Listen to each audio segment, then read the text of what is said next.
नमस्कार दोस्तों, स्वागत है आप सभी का एक बार फिर से राजू सर के नाम से इंस्टीट्यूट चैनल के अंदर एमसीक्यू वीडियो की स्टडी के अंदर एक और नया एमसीक्यू वीडियो हम लेके आए हैं। एसएससी सीआरपीएफ ईएसआईसी एग्जाम के पॉइंट ऑफ व्यू में कुछ इंपॉर्टेंट, कुछ ट्रिकी, कुछ कंसेप्चुअल एमसीक्यू जिनको सॉल्व करने वाले विद्यार्थी ले। आप लोगों से गुजारिश, फटाफट से वीडियो को लाइक कर दीजिए, वीडियो को शेयर कर दीजिए और कमेंट बॉक्स में अपना सुझाव डालना ना भूले। लाइक, शेयर एंड सुझाव देना ना भूले।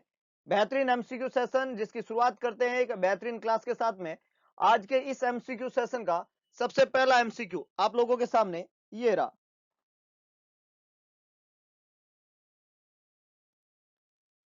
The nurse is caring for a client following an exploratory laparotomy. Which of the following assessment finding require intervention? मरीज जो है उसमें एक्सप्लोरेटरी लेप्रोटोमी सर्जरी हुई है। कौन सा असेसमेंट फाइंडिंग में इंटरवेंशन की जरूरत है? चार तरीके के असेसमेंट फाइंडिंग यहाँ पे दिए हुए हैं। कौन सी असेसमेंट फाइंडिंग में इंटरवेंशन का जरूरत है? एक्सप्लोरेटरी लेप्रोटोमी सर्जरी हुई है, उस मरीज को आप केयर दे रहे हैं। फर्स्ट ऑप्शन है abdominal dressing is clean, dry and intact.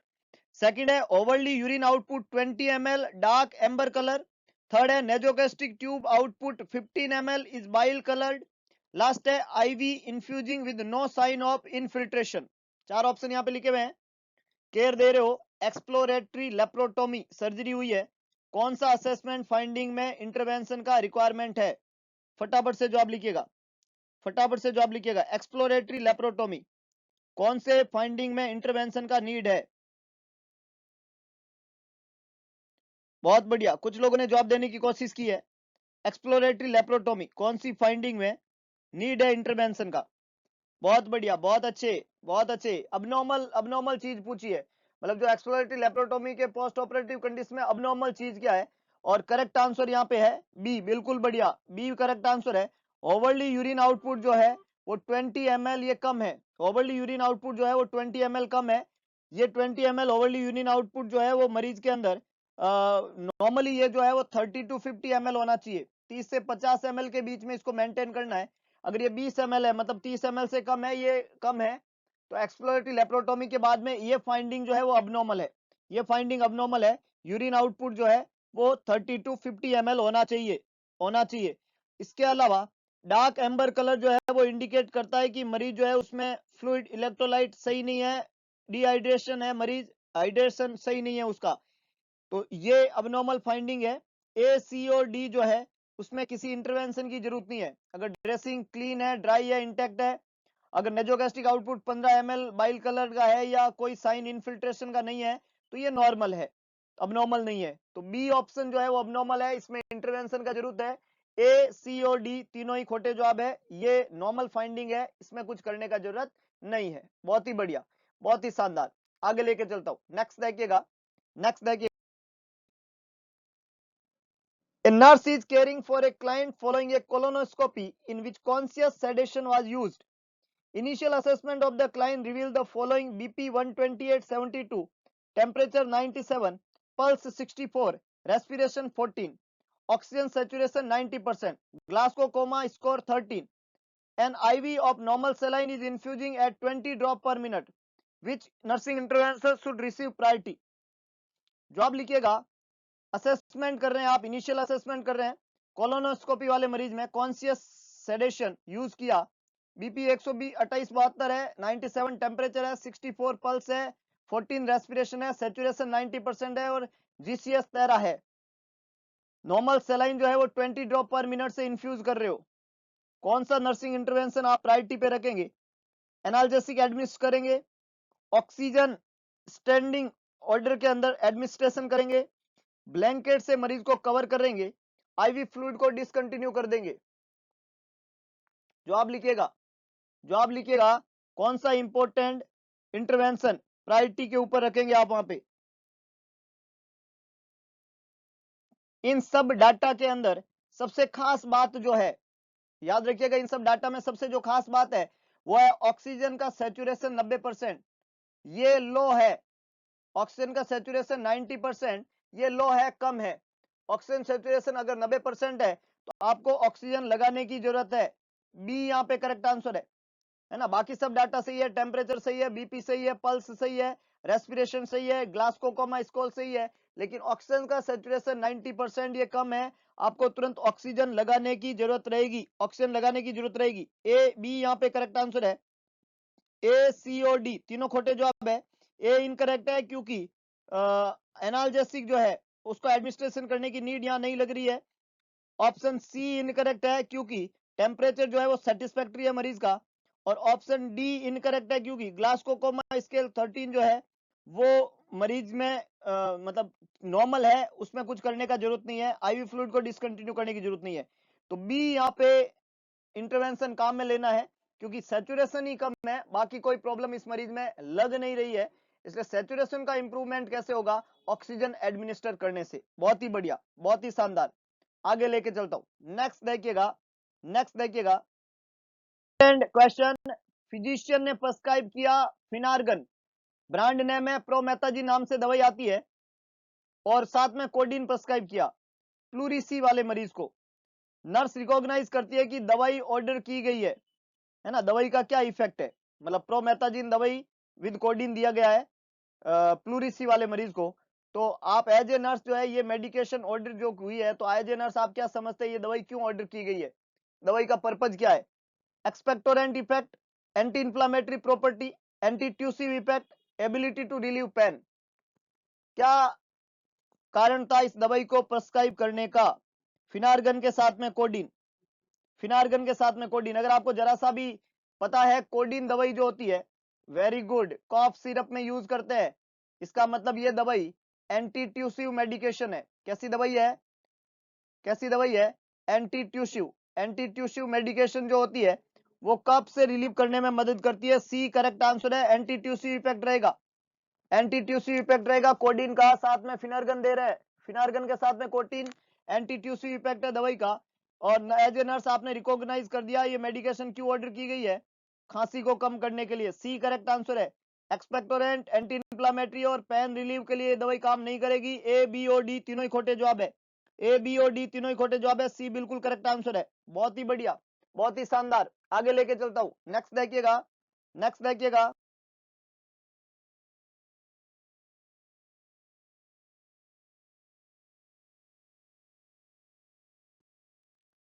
The primary cause of anaemia in client with chronic renal failure.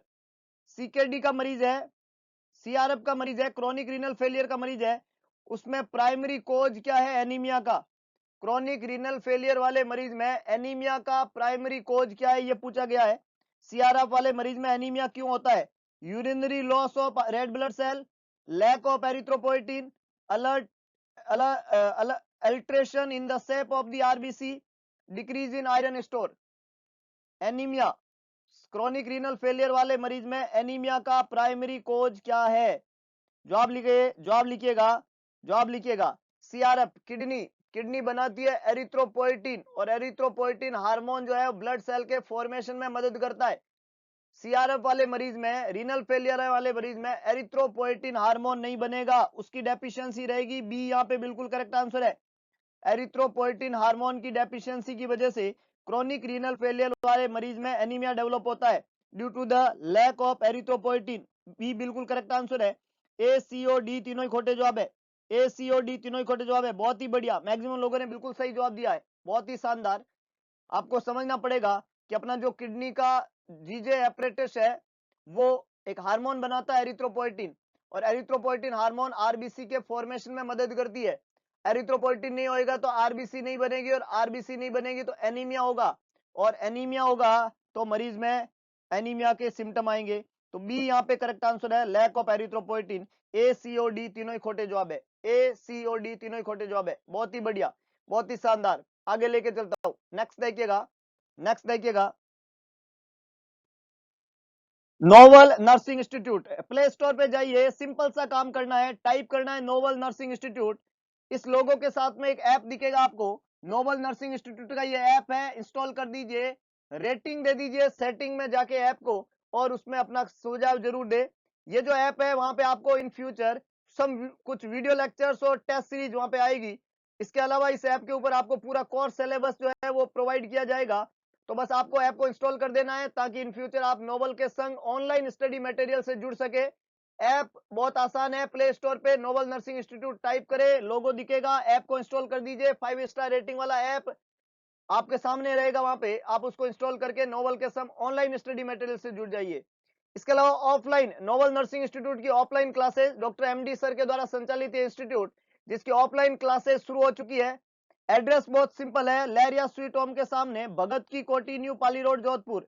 Simple सा एड्रेस है, लहरिया स्वीट होम के सामने, भगत की कोठी, न्यू पाली रोड, जोधपुर।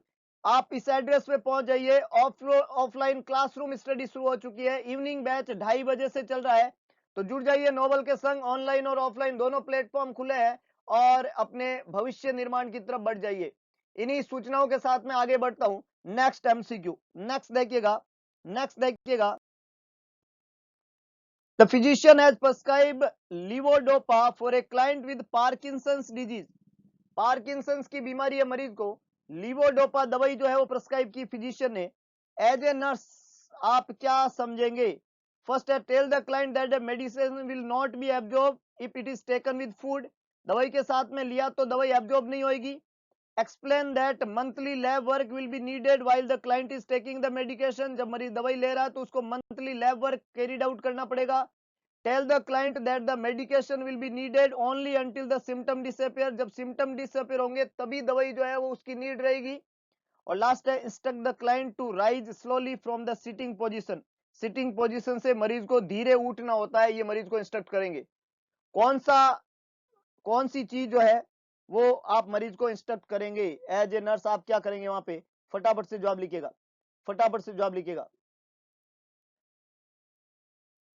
जवाब लिखिएगा, जवाब लिखिएगा। लीवोडोपा दवाई है, लीवोडोपा दवाई है, क्या इंस्ट्रक्ट करेंगे आप?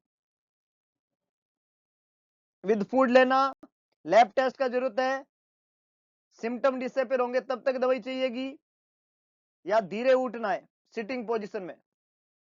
बहुत बढ़िया, कुछ लोगों ने जवाब देने की कोशिश की है and the correct answer is D. Levodopa दवाई जो होती है वो ऑर्थोस्टैटिक हाइपोटेंशन करती है। लीवोडोपा दवाई जो होती है वो ऑर्थोस्टैटिक हाइपोटेंशन करती है। ये दवाई ऑर्थोस्टैटिक हाइपोटेंशन करती है। दवाई की वजह से ऑर्थोस्टैटिक हाइपोटेंशन होता है, पोस्चुरल हाइपोटेंशन होता है, इसलिए मरीज को स्लोली राइज करना होता है सिटिंग पोजीशन से। सिटिंग पोजीशन से उसको राइज स्लोली करना होता है, दवाई से ऑर्थोस्टैटिक हाइपोटेंशन होता है। डी यहाँ पे बिल्कुल करेक्ट आंसर है। ये इंस्ट्रक्ट करो इस दवाई से ऑर्थोस्टैटिक हाइपोटेंशन होगा, लीवोडोपा दवाई से, इसलिए मरीज को स्लोली जो है वो करना होता है, सिटिंग पोजीशन से राइज करना होता है। अगर मरीज लेटा हुआ है तो पहले बैठे, बैठ के खड़ा होए और खड़ा होके फिर चले। सडन पोस्चर चेंज अगर मरीज करता है, ऑर्थोस्टैटिक हाइपोटेंशन होता है, तो उससे मरीज को प्रॉब्लम देखने को मिलेगा। तो यू हैव टू इंस्ट्रक्टेड कि पेशेंट को जो है वो स्लोली अपना मूवमेंट या पोजीशन चेंज करना होता है। फर्स्ट ऑप्शन है कि मेडिकेशन जो है उसको will not be absorb if it is taken with food, तो ये आंसर नहीं है। ये दवाई जो होती है वो गैस्ट्राइटिस करती है, तो इस दवाई को फूड के साथ ही लेना होता है ना। ये ऑप्शन खोटा है, क्योंकि दवाई जो है उससे गैस्ट्राइटिस होने की संभावना रहती है। अगर आप गैस्ट्राइटिस प्रिवेंट करना चाहते हो तो the medication should be taken with food, food के साथ इस दवाई को लेना होता है ताकि मरीज को गैस्ट्राइटिस ना हो। ऑप्शन ए इस तरीके से इनकरेक्ट हो गया। ऑप्शन बी जो है वो explain the monthly lab work will be needed while the client is taking the medication, तो मंथली लैब वर्क की जरूरत नहीं होती है इस दवाई के साथ में, ये खोटा जवाब है। और दवाई जो है वो सिम्टम डिसअपियर होने पे बंद हो जाएगी, ऐसा नहीं है। एक बार आपने दवाई शुरू की तो इस दवाई को लाइफ लॉन्ग के लिए लेना पड़ेगा। एक बार आपने दवाई शुरू की तो इस मेडिकेशन को लाइफ लॉन्ग के लिए देना पड़ेगा, इस दवाई को आप बंद नहीं कर सकते, ये बहुत इंपॉर्टेंट बात है। नेक्स्ट देखिएगा, नेक्स्ट देखिएगा। वाले मरीज में कौन सा डाइटरी मैनेजमेंट रेस्ट्रिक्शन, क्या चीज रेस्ट्रिक्शन करेंगे? सोडियम, कैल्शियम, पोटेशियम, मैग्नीशियम, चार ऑप्शन है। कंजेस्टिव हार्ट फेलियर का डाइटरी मैनेजमेंट रेस्ट्रिक्शन किस चीज का करेंगे? कंजेस्टिव हार्ट फेलियर के अंदर, कंजेस्टिव हार्ट फेलियर में मरीज में पहले से फ्लूइड रिटेंड होता है, मरीज में पहले से क्या है? फ्लूइड रिटेंड है, और फ्लूइड रिटेंड है तो उस मरीज के अंदर फ्लूइड रिटेंशन करने वाली चीज को कम करना है, रेस्ट्रिक्ट करना है, और सोडियम फ्लूइड को रिटेंशन करना है, तो मरीज को सोडियम रेस्ट्रिक्टेड डाइट देनी है। ए यहाँ पे करेक्ट आंसर रहेगा। कैल्शियम, पोटेशियम और मैग्नीशियम तीनों ही खोटे जवाब है। डाइटरी रेस्ट्रिक्शन में क्या क्या रेस्ट्रिक्ट करेंगे? सोडियम रेस्ट्रिक्टेड डाइट देंगे, सोडियम रेस्ट्रिक्टेड डाइट देंगे, बहुत ही बढ़िया। ए करेक्ट आंसर है, बी सी और डी तीनों ही खोटे जवाब है। ए करेक्ट आंसर है, you have to give sodium restricted diet, the client suffer from congestive heart failure. बहुत ही बढ़िया, बहुत ही शानदार। आगे लेके चलता हूं, नेक्स्ट देखिएगा, नेक्स्ट देखिएगा।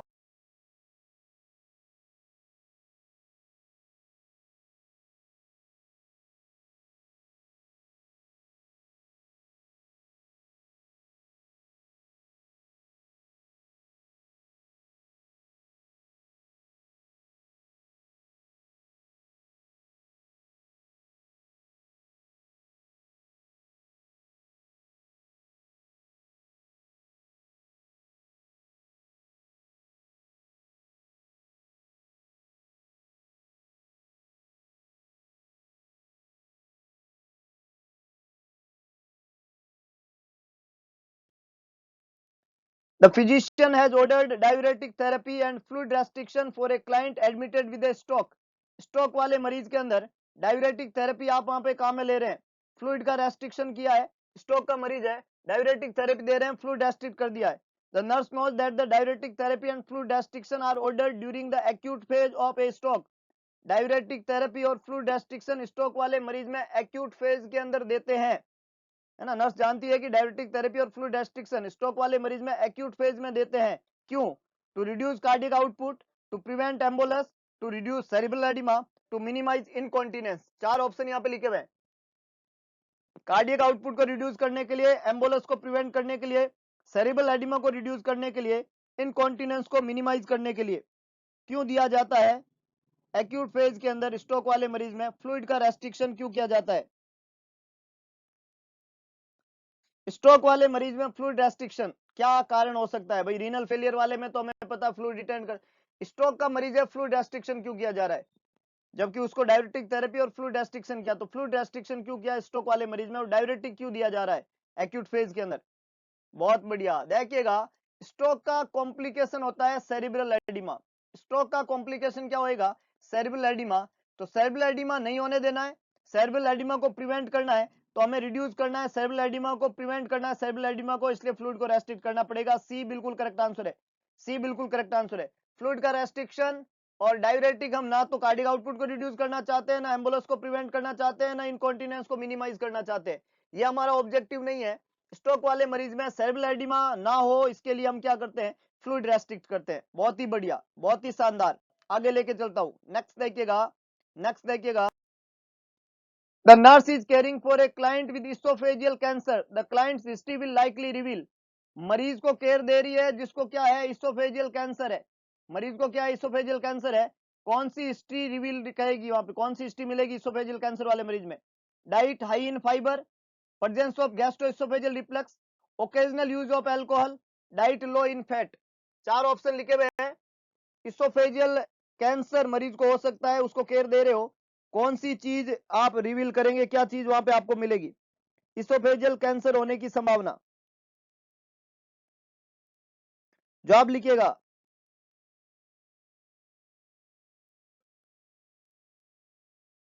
इसोफेजियल कैंसर वाले मरीज को केयर दे रहे हैं, कौन सी चीज की हिस्ट्री लेंगे? इसोफेजियल कैंसर क्यों हुआ? इसोफेगस को क्रोनिक लगातार इरिटेट करने वाला सब्सटेंस क्या हो सकता है? हाई फाइबर डाइट नहीं, ओकेजनल यूज ऑफ अल्कोहल नहीं, लो इन फैट डाइट नहीं, प्रेजेंस ऑफ रिफ्लक्स। जब जब एसिड जो है वो स्टोमक से इसोफेगस में आएगा, इसोफेगस बार बार क्या होगा? इरिटेट होगा। लॉन्ग टर्म गैस्ट्रिक कंटेंट से जब इसोफेगस इरिटेट होगा, तो उसकी वजह से मरीज में इसोफेजियल कैंसर डेवलप हो जाएगा, है ना। तो ए बी यहाँ पे बिल्कुल करेक्ट आंसर है। ए सी और डी तीनों ही खोटे जवाब है, बी बिल्कुल करेक्ट आंसर है। लगातार presence of gastro oesophageal reflux जो है इरिटेट करेगा इसोफेगस को, और मरीज में क्या डेवलप हो जाएगा? Oesophageal cancer. तो बी यहाँ पे करेक्ट आंसर है। ए सी और डी तीनों ही खोटे जवाब है, ए सी और डी तीनों ही खोटे जवाब है। बहुत ही बढ़िया, बहुत ही शानदार। आगे लेके चलता हूं, नेक्स्ट देखिएगा, नेक्स्ट देखिएगा। Novel nursing institute, play store पे जाइए, टाइप करिए novel nursing institute, 5 star rating वाला ये ऐप लोगों के साथ में आपको दिखेगा, इंस्टॉल कर दीजिए ताकि ऑनलाइन आप नोवल इंस्टीट्यूट के साथ में कनेक्ट हो सके। नोवल नर्सिंग इंस्टीट्यूट का ऐप इंस्टॉल करिए, टेस्ट सीरीज और वीडियो लेक्चर आपको उस ऐप के अंदर मिलेंगे।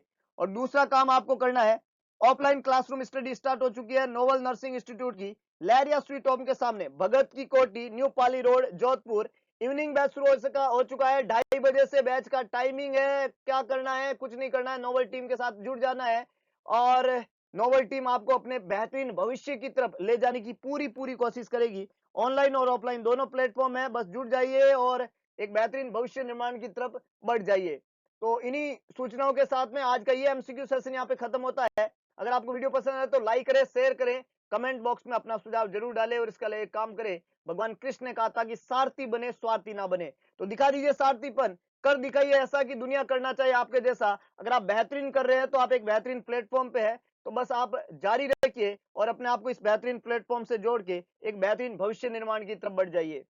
लोगों की मदद करें, अच्छे इंसान बने, सच्चे इंसान बने और कुछ करने की अगर इच्छा है तो कुछ लोगों की मदद करिए। कई ऐसे काम होते हैं देखिएगा जिंदगी में जहां पे स्वार्थ नहीं देखा जाता है, निस्वार्थ भाव से काम किए जाते हैं और ये एक ऐसा काम है जो निस्वार्थ भाव का है। मिलेंगे दोबारा नए एमसीक्यू सेशन के साथ में, कुछ इंपॉर्टेंट, कुछ टिकी, कुछ कंसेप्चुअल एमसीक्यू। तब तक के लिए जय हिंद, जय भारत, जय महाकाल।